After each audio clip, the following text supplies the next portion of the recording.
عزت امان حمایتگری معروف حقوق مهاجران مهنتی در چهارچوب پرونده جنایی بافته شده قلابی 6 سال زندانی اضافی گرفت. حکم مذکور روز 6 ایون در دادگاه ناحیه اسماعیل سامانی شهر دوشنبه اعلان شد. قبلا او را دادگاه پایتخت با همین اتهام به 9 سال زندان محکوم کرده بود. می‌نویسد آزیا پلوس. نزدیکان حامی حقوق با اتهام راضی نیستند و نیت دارند حکم دادگاه را لغو کنند. محمد یوسف خالف پسر عزت امان به خبرنگاران گفت آماده است در حضور دادرس و دادستان به دعواگران پرداخت کند. اما دادگاه حکم را خوانده به سوال و جواب تالاری دادگاه را ترک کرد. گفت خالف دادگاه نظر ما را نپرسید و حکم را اعلان کرد.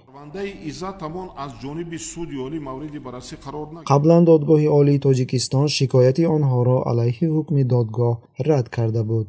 منتظر باشید که هر یک سومی که شما در بانک‌های خارجه دارید من یادرس میکنیم که عزت امان سابق رئیس مرکز تاجیکان در شهر مسکو بارها از رژیم رحمان انتقاد کرده آن را به سیاست ضد اسلامی، فساد و بی‌توجهی نسبت به شهروندانش متهم میکرد. سال 2021 او با درخواست مقامات تاجیکستان از شهروندی روسیه محروم شد و پس از آن فوراً از روسیه به دوشنبه دپورتاسیا شد و بعد رسیدن به فرودگاه دوشنبه از جانب کمیته دولتی امنیت ملی تاجیکستان بازداشت شد. بعداً علیه او پرونده نو جنایی آغاز گردید. مقامات گفتند که دو دعواگر $17,000 جبران طلب کردند. هرچند نزدیکان عزت امان میگویند که این معامله سالهای گذشته صورت گرفته است و دعواگران مبلغ‌هایشان را گرفته بودند. به هر حال آنها آماده‌اند بر عوض رهایی عزت امان مبلغ را بار دیگر پرداخت نمایند. مسئله عزت امان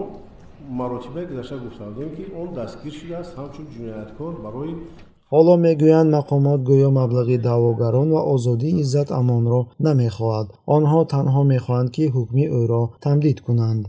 Выдвинутые обвинения, они не имеют никакой юридической почвы. Данные обвинения были... سیاست شناسان و حامیان حقوق بازداشت و اتهامات نو علیه عزت امان را انگیزه سیاسی و مربوط به انتقادهای او از رژیم رحمان میدانند. طلب از این دیگه خواهش نیست. طلب میکنن که زنها رومال سری خودشون بگیرن یا حجاب خودشون بگیرن.